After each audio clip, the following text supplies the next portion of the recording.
10-Minute Jazz Lesson Podcast, episode 284.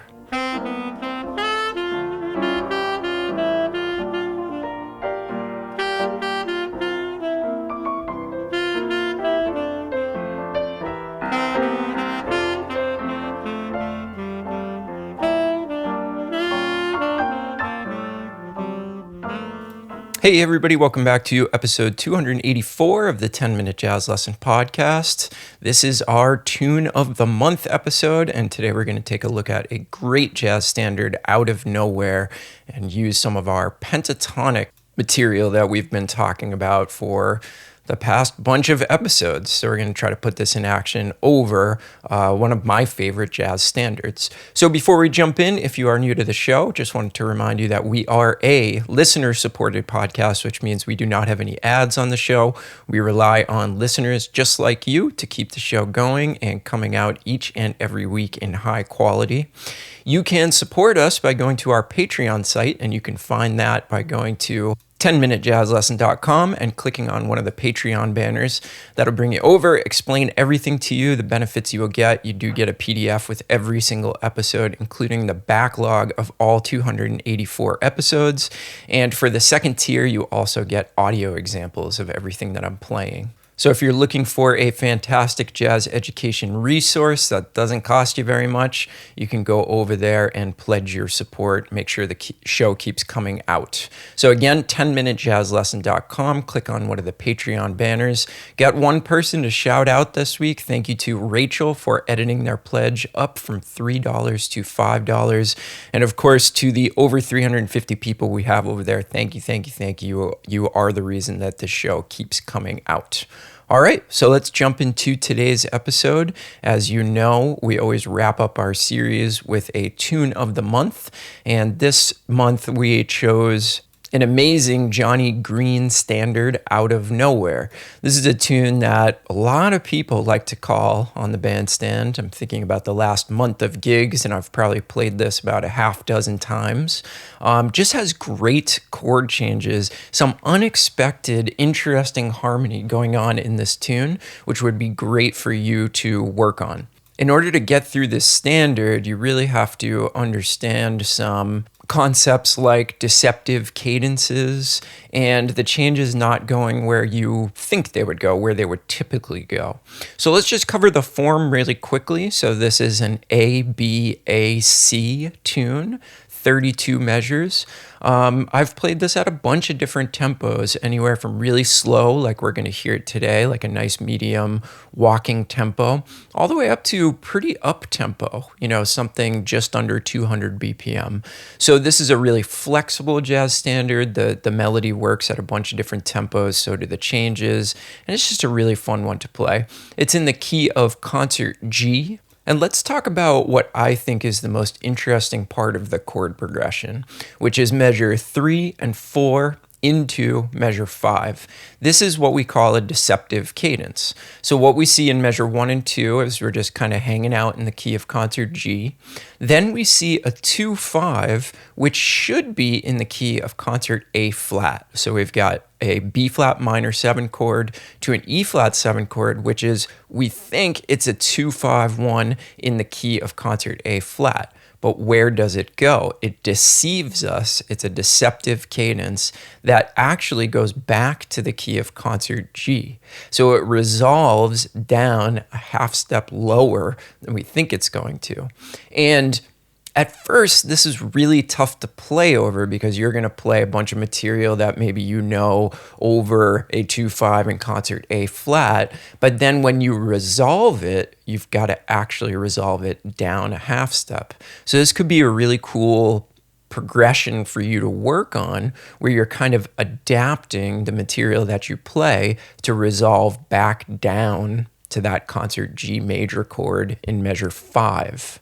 You could take a look at the Etude for this month and see how I've handled it, and hopefully that'll give you a few ideas. The rest of the tune is actually pretty self-explanatory. You should be able to figure out what's going on in the rest of the tune. There are no more deceptive cadences or anything like that. The rest of the tune is pretty easily analyzed. That deceptive cadence does happen again in measures 18 and 19 of the tune, because again, remember the A section happens again. This is an A, B, A, C tune. Okay, so analyze the rest of it, see if you can come up with what's going on with the chord changes. I think most of you will be fine with the rest of the tune. Okay, so the etude that I have prepared for you this week is really going to be using a lot of this pentatonic shifting that we've been talking about in the last 2 episodes. So your job is going to be to go into the etude, listen to it, practice it, play it yourself, and figure out where I'm using some of that pentatonic shifting. Look for pentatonic shapes wherever you can find it.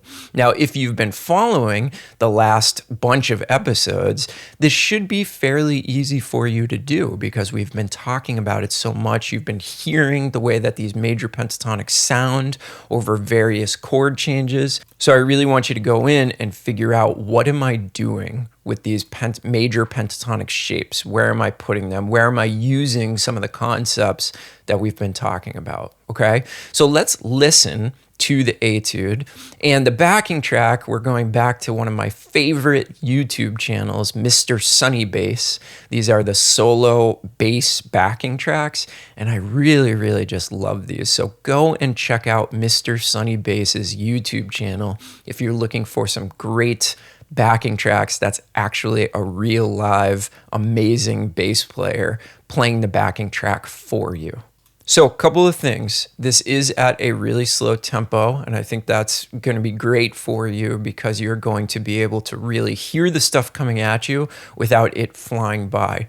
I want you to listen for some of those more outside sounds that we talked about last week in our Lick of the Month episode, and that is going to be when you hear the clashing, the tension and release.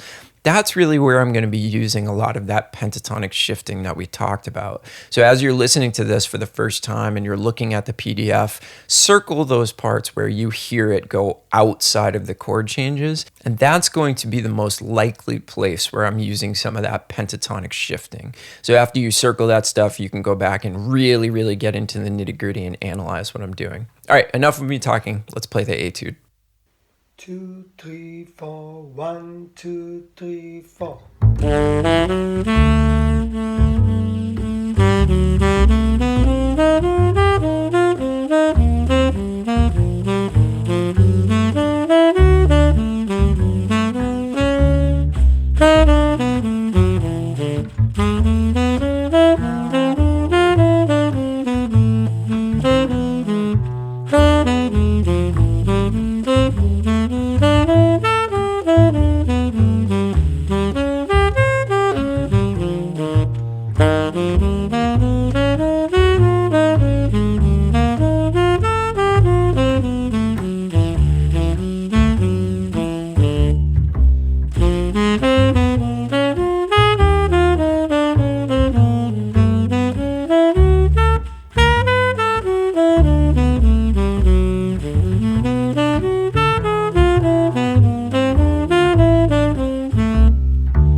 So are you starting to recognize those outside sounds a little bit more readily? I'm really hoping that through listening to all of these episodes, you're starting to develop an ability to hear where that tension is and then go in and analyze what's happening there. And hopefully that's getting your ears a little bit more used to tension. Because tension is really probably the greatest tool that you have to make your solos interesting, right? Everything is all about tension and release, all music, not just jazz. So being able to create that tension and having a bunch of ways to go about it and figure out how to keep your listener engaged by using that constant tension and release, that's really a skill that I want you all to develop. I think that'll carry you through the rest of your career as a musician. And if you're always thinking about that concept, I think it'll be really, really great for you. All right. So let me know if you have any questions. I'm going to play the Etude again here at the end. Remember, you can get the PDF with the Etude in concert, B flat, E flat, and bass clef at our Patreon site. You can find that by going to 10minutejazzlesson.com, clicking on one of the Patreon banners, and you get instant access to all of that stuff as soon as you sign up. So if you have any questions, as always, you can get in touch with me on the 10-Minute Jazz Lesson Community Facebook group or email me at 10minutejazzlesson.com. I'd be happy to answer any of those questions for you. Have fun with this Etude. This should be really fun for you to kind of dissect and just play and learn out of nowhere. Go back, learn the melody, and have it be a tune that you can call at a jam session or a gig. All right, everybody. As always, I hope you're staying safe and healthy out there, and we will see you next week with a brand new episode. Have a good one, everybody. Bye. 2, 3, 4. 1, 2, 3, 4.